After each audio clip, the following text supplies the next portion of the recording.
자, 오늘 창세기 43장 1절에 보면 그 땅에 기근이 심하고 이렇게 시작을 합니다. 자, 기근이 심하다. 자, 첫해 흉년보다 둘째 흉년이 훨씬 더 심해졌다라는 것이죠. 자, 이 기근은 사람의 힘으로 어찌할 수 없는 기근, 사람의 힘으로 막을 수 없는 기근이라는 것이 갈수록 명확해집니다. 그러니까 이 기근이 심해 갈수록 식량을 구할 수 있는 것은 사실 애굽 외에는 대안이 없어집니다. 우리는 이렇게 생각할 수 있습니다. 아니, 야곱은 하나님 앞에 기도하는 사람인데 기도해서 응답받아가지고 그 어려운 가운데서도 식량을 구하면 되지 않느냐? 여러분이 하나님의 손길 가운데 물론 그런 놀라운 기적을 베푸실 수도 있고, 하나님은 하늘에서 만나도 내리셨던 분이니까 그렇게 기적을 능히 베푸실 수 있죠. 그러나 지금 이 전체의 흐름을 보면 하나님이 작정하신 온 열방의 7년의 기근, 이것이 하나님이 지금 펼치시는 하나님의 구원 경륜 가운데 하나라는 겁니다. 그리고 그 가운데 이스라엘을 몰아서 애굽으로 들이시고 하나님의 구원 역사를 이루게 하시는 손길이 있다는 것이죠. 그래서 우리는 하나님께서 우리의 어려운 상황을 극복하고 기적적으로 역사하실 때도 있고, 때로는 그분이 작정하신 큰 흉년과 기근과 재앙의 기간을 통하여 아주 세심하고 신비하게 역사하시는 새로운 손길이 있다는 것도 인정을 할 수가 있어야 됩니다. 그래서 우리는 두 가지를 다 볼 수 있는 믿음이 있어야 됩니다. 큰 기적과 불가능을 가능하게 만드는 하나님의 기적의 손길이 있고, 또 하나는 이 전체를 온 열방을 경험하시면서 하나님이 몰아가시는 흐름과 손길, 사실 이 흐름과 손길에 사람들이 저항할 수 있는 길은 없고, 이걸 통해서 그 가운데 은밀하게 하나님의 뜻을 성취하는 하나님의 손길이 있다는 것입니다. 자, 이 기근이 심해지는 가운데 이스라엘의 야곱의 형제들이 가져온, 야곱의 아들들이 가져온 이 양식이 다 떨어졌습니다. 다 먹었습니다. 다 먹으니까 어쩔 수 없이 어떻게 해야 됩니까? 애굽에 갈 수밖에 없는 일이 생기죠. 자, 이런 것이 하나님이 작정하시고 몰아가시는 섭리 가운데 하나라는 것입니다. 그래서 2절에 그들이 애굽에서 가져온 곡식을 다 먹음에 그 아버지가 이야기를 합니다. 다시 가서 우리를 위하여 양식을 조금 사오라. 자, 여러분, 야곱의 식솔들이 70명인데 종들까지 다 해서 양식을 조금 사오라 이렇게 얘기합니다. 아니, 이왕 사올 거 많이 사와야지 왜 조금 사옵니까? 여러분, 여기에는 야곱의 주저하고 망설이는 마음이 있습니다. 가서 조금 사오라라는 건 애굽의 총리가 요구하는 조건대로 다 들어줘가지고 자신이 사랑하는 아들 베냐민을 데려갈 것이 아니라 그냥 너희 중에 몇 사람이 좀 가가지고 꼭 애굽 총리를 만날 필요 없이 이렇게 다른 좀 우회하는 루트를 통해서 좀 양식을 좀 드러내지 않고, 정체를 드러내지 않고 조금 어떻게 해서든지 좀 가지고 와라 이 말입니다. 자, 여기에는 아버지의 변하지 않는 완고한 태도가 들어 있습니다. 시므온이 붙잡혀 있지만 시므온을 꺼내올 생각을 하지 않습니다.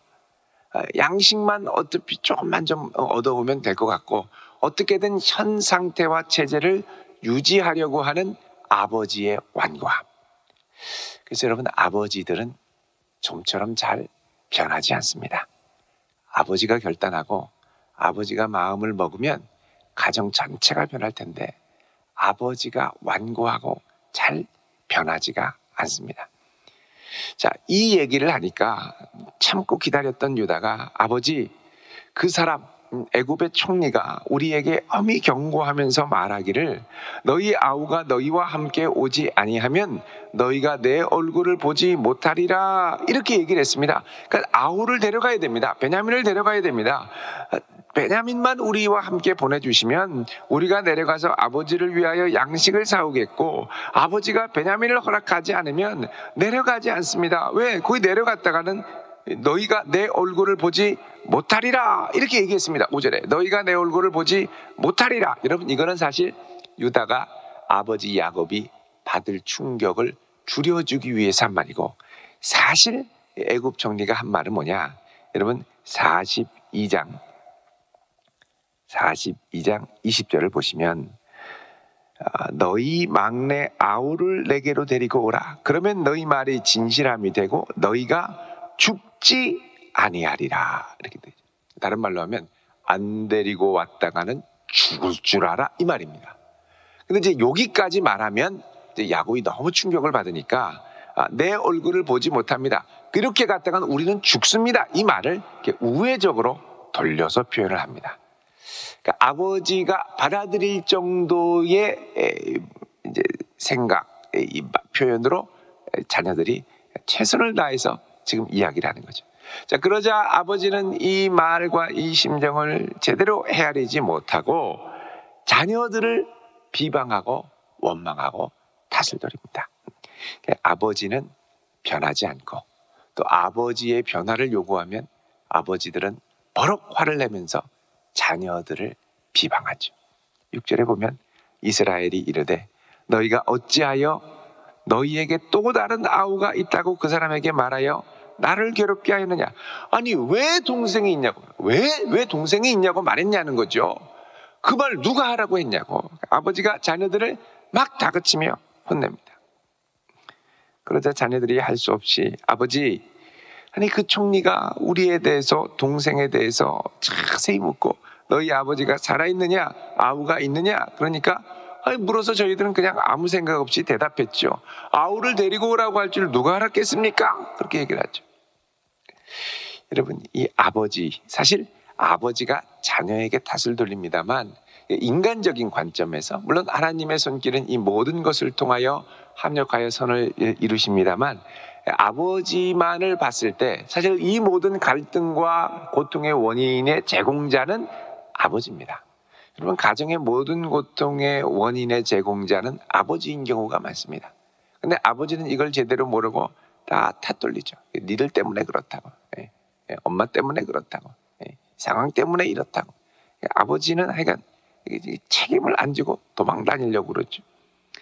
사실 생각해 보면요, 이 아버지는 어릴 때부터 생존 DNA가 뭐냐? 인정 욕구, 그리고 경쟁심, 거기서 오는 편애.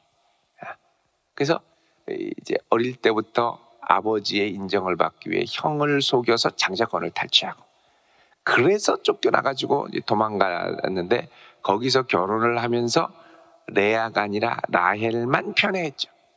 그러니까 거기서 또 이제 이 자매 간에 막 경쟁과 또 갈등이 일어나고, 그리고 또 자녀를 그렇게 나니까 요셉만 편애했죠. 그러니까 형들이 요셉을 또 미워해가지고 팔아버리지 않았습니까? 그리고 지금은 누구만 편애합니까?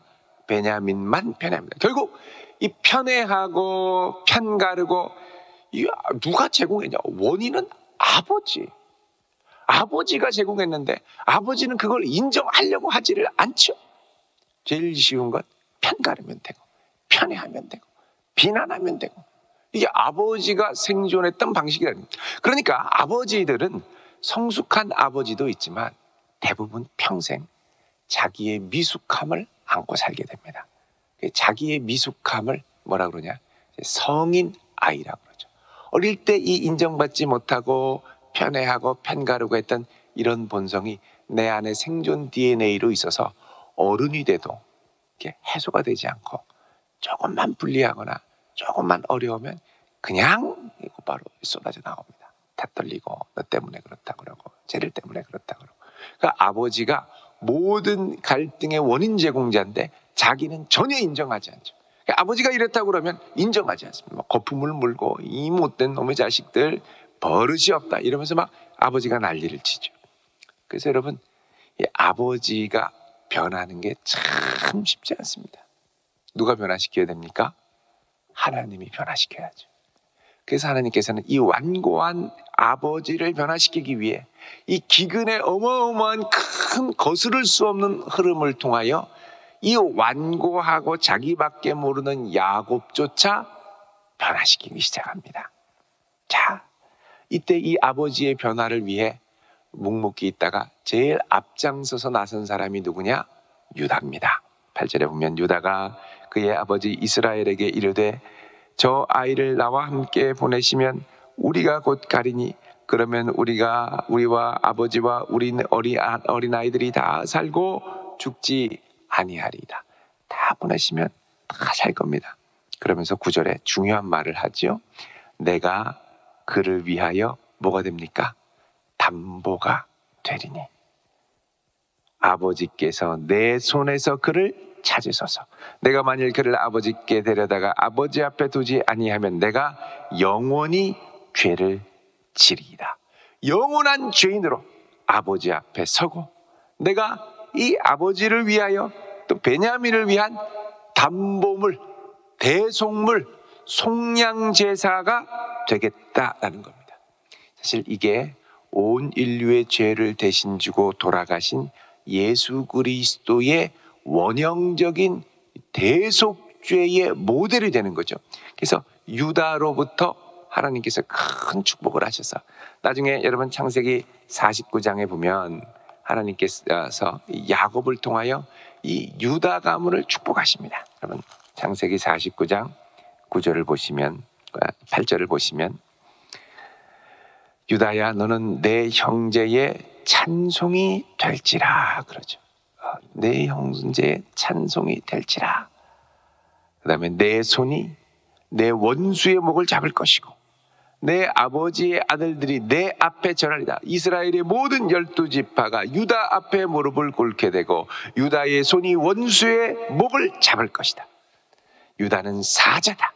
사자 새끼로다. 그렇죠. 10절에 규가 유다를 떠나지 않고 규 통치권입니다. 여기서 기름 부음 받은 자 메시아 왕이 나오는데 유다를 떠나지 않고 통치자의 지팡이가 그 발 사이에서 떠나지 아니하기를 실로가 오시기까지 하리니 그에게 모든 백성이 복종하리로다. 실로가 온다. 이 실로는 뭐냐? 이게 샬롬에서 왔죠. 어원이. 그래서 평강의 왕. 또 이것 규가 그에게 속한 자다 이런 뜻이 있습니다. 이것이 그에게 속한 자다. 규가 그에게 속한 자다. 그러니까 왕권의 통치권을 가진 자가 오시기까지. 그러니까 참된 통치자가 이 땅에 오시기까지, 참된 메시아 왕이 오시기까지 그에게 모든 백성이 복종하겠다. 그러니까 유다를 통하여 장차 메시아가 올 것을 예고하는 말씀입니다. 그러니까 이 축복이 이렇게 임했던 결정적인 계기가 뭐냐? 바로 이 유다가 스스로 대속제물을 자처하며 형제를 대신해서 나간 겁니다. 이 태도는요 루벤과 다릅니다. 루벤은 어떻게 얘기했습니까? 아버지 정 안 되면 제 아들을 죽이세요. 아주 비현실적인 얘기를 했죠. 근데 유다는 어떻게 합니까? 내가 죄인으로 살겠다는 거예요. 내가 하겠다. 내 아들 남 다른 사람이 아니라 내가 그렇게 하겠다. 내가. 이것을 하나님이 아주 귀하게 여기셨습니다. 11절에 그들의 아버지 이스라엘이 그들에게 이르되 그러할진대 이렇게 하라. 그러면서 이 마음이 변화가 돼서 이야기를 하죠. 이 땅의 소산을 그릇에 담아가지고 가고 유향, 꿀, 향품, 모략, 유향나무. 이거는 다 옛날에 이제 야곱이 형 에서를 만나러 야복강에서 씨름하고 돌아올 때 형에게 예물을 드리기 위해서 했던 그런 방식입니다. 그러니까 야곱 스타일이죠. 야곱 스타일로 사람의 마음을 녹이는. 그러니까 예전에 해서 통했던. 그러니까 이게 사실은 이거 한다고 통하는 것도 아닌데 사실은 그래서 이제 아버지는 잘 변하지 않습니다. 자기 스타일이 있는 거예요. 12절에 너희 손에 갑절의 돈을 가지고 너희 자루 아귀에 도로 넣어져 있던 돈을 다시 가지고 가라. 이렇게 얘기합니다. 갑절의 돈 2배로 가져가라. 그리고 13절에 얘기합니다. 내 아우도 데리고 떠나 다시 그 사람에게 가라. 자, 이제 베냐민을 놓아줍니다. 포기합니다. 내 것으로 알았는데 어쩔 수 없는 이 기근의 상황에서 야곱이 제일 애지중지하던 마지막 나의 소중한 것도 하나님의 거대한 구속경륜 앞에 놓아버리고 내려놓고 포기하게 되는 역사가 일어나게 됐죠. 그러면서 한 야곱의 고백을 보십시오. 14절에 전능하신 하나님께서, 이게 이제 히브리어로 엘샤다입니다. 엘샤다이, 전능하신 하나님께서 그 사람 앞에서 너희에게 은혜를 베푸사 그 사람으로 너희 다른 형제와 베냐민을 돌려보내게 하시기를 원하노라. 내가 자식을 잃게 되면 이르리로다. 그렇죠. 어쩔 수 없이 내어줄 수밖에 없는 그 상황 가운데 나 자신이 기쁘게 결단하며 죽으면 죽으리라, 잃으면 잃으리라, 에스더의 고백과 같이 이런 고백으로 자기 아들을 내어주는 데까지 나아가게 됩니다. 이때 고백했던 야곱의 하나님은 어떤 하나님이냐? 전능하신 하나님. 사실 전능하신 하나님이라고 하면 야곱이 사는 장막에만 비가 내려가지고 농사가 잘 되게 하시면 좋지 않겠습니까? 근데 야곱이 여태까지 경험했던 전능하신 하나님은 모든 상황을 다 편안하게 하셔서 전능하신 하나님이 아니고 위기 가운데 구해주셨던 하나님이 전능하신 하나님이었습니다. 이 전능하신 하나님을 야곱이 어디서 경험했습니까? 형 에서의 살해 위협을 피해서 바단 아람으로 도망갈 때, 베델에서 돌베개 베고 잘 때 보니까 하늘에서 사다리가 내려와가지고 천사가 오르락 내리락 하면서 내가 너를 향하여 갖고 있는 이 약속을 다 이루기까지 너를 떠나지 않고 너를 붙들어 주겠다 약속하시죠. 그때부터 경험했던 전능하신 하나님. 그러니까 여러분, 전능하신 하나님은 온 세상을 다스리고 통치하시지만 이 세상을 완전히 나만을 위해서 바꾸는 하나님이 아니고 온 세상을 경영하는 하나님의 경륜에 능한 손, 그게 이제 기근으로 나타나고 오늘은 질병과 자연재해로 나타나죠. 자, 이런 전능하신 하나님의 손길 가운데 이걸 통해 어떻게 합니까? 합력하여 선을 이루시며 하나님의 백성을 붙드시고 반드시 살리시게 하는 역사. 그리고 이 역사의 핵심에는 뭐가 있느냐? 하나님의 구속 역사 가운데 변화하는 인생들, 유다의 변화, 야곱의 잃으면 잃으리라 내려놓는 변화, 대속물로 나 자신을 내어주기 위한 유다의 변화. 사실 이런 변화가 그 무엇과도 바꿀 수 없는 소중한 변화가 되죠. 그래서 이 변화의 역사로 하나님이 이제 이 가족들을 몰고 가시는 것을 우리가 볼 수가 있습니다. 13절에 내 아우도 데리고 떠나 다시 가라 이렇게 얘기하죠. 내가 잃으면 잃으리라. 그리고서 결단을 하고 자녀를, 베냐민을 보내게 됩니다. 그리고 이들은 다시 요셉 앞에 서게 되고, 자, 이걸 통해 결국은 11형제가 요셉에게 절을 하게 되는데, 이게 결국은 어떻게 되느냐? 하나님이 그 옛날 지금 기근이 지났으니까 한 37년 정도, 38년, 버텼으면 39년까지 보면 야곱이 17살 때 꿈을 꿨으니까요.